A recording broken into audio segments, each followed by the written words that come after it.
Thank you, Andrew, for the introduction. Yeah, it's a great pleasure to introduce to you Bernhard Berger from Siegfried Chemie in Zofingen in Switzerland, who already this morning gave an excellent presentation of the topic. It's about the thermal process safety, how to optimize accumulation and time to maximum rate. And Bernhard asked me to give this presentation in English on his behalf, and I'm very pleased to do so. Yes, the applications of DynoChem in thermal process safety. Maybe some of you have heard about 3 weeks ago the presentation from Andrew Derrick from Sandwich, who showed us a DynoChem tool which is very, very useful to upscale reactions from lab to large scale with respect to process safety for reactions which are dosing controlled. That means which are not depending on the chemical kinetics. You can set at a high rate constant, but we're just using the feed time and the scale factor. And this does not require any kinetics. It is just, I call this model scale and stretch model. So then, and it works very nicely. Today it is, let's say, an extension of this to reactions which are not dosing controlled. So in this case, we need to understand the kinetics of heat generation. The reaction in case is quite powerful exothermal reaction. It's an oxidation which runs in 2 steps. So the first solvent will react with peroxide to give an intermediate plus heat. And this intermediate then is the real oxidizing agent which converts the substrate, here this is the reagent, to the product and the byproduct, and it delivers, as we will see, even more heat.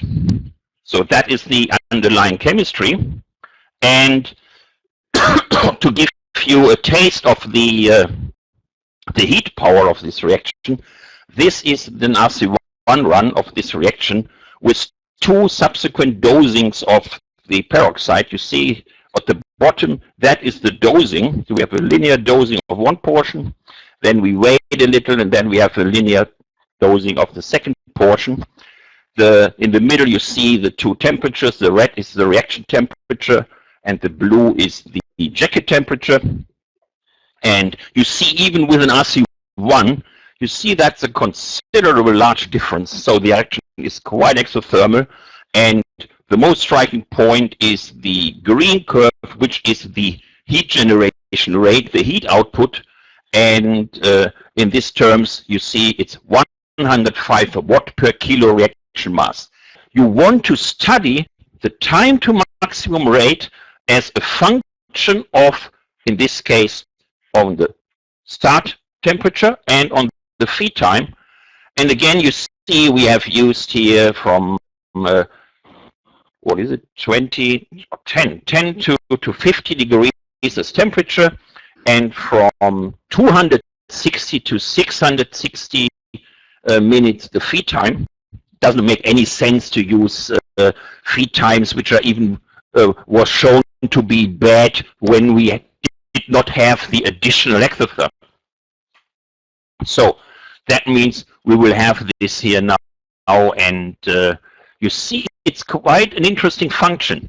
You see, as expected, the longer the feed time, the longer is the time to maximum rate, the safer is the reaction, less accumulation, longer time to maximum rate. So that's good. But you see the temperature dependence is not that clear. And you see that there is usually a maximum of temperature. That is a safest, if I say so, safest temperature. So this is another result of the model when I showed you already when we did this. This was actually a proof. So we used this 470 minutes cooling failure, and we get this 24 hours here.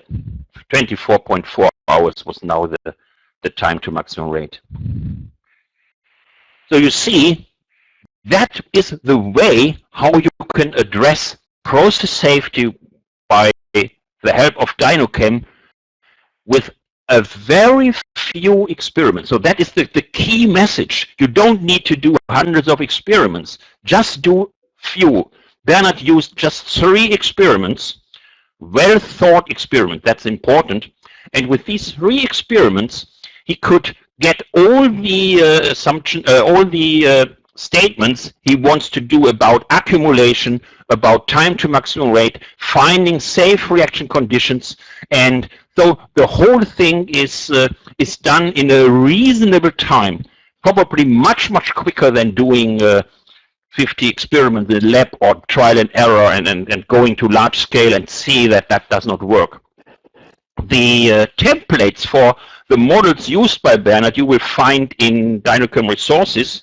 The first template is a template which shows how the accumulation is calculated, and the second template here is shows how the time to maximum rate is calculated, and that is just a summary from Siegfried Chemistry, where you see it's a global company working in all the continents.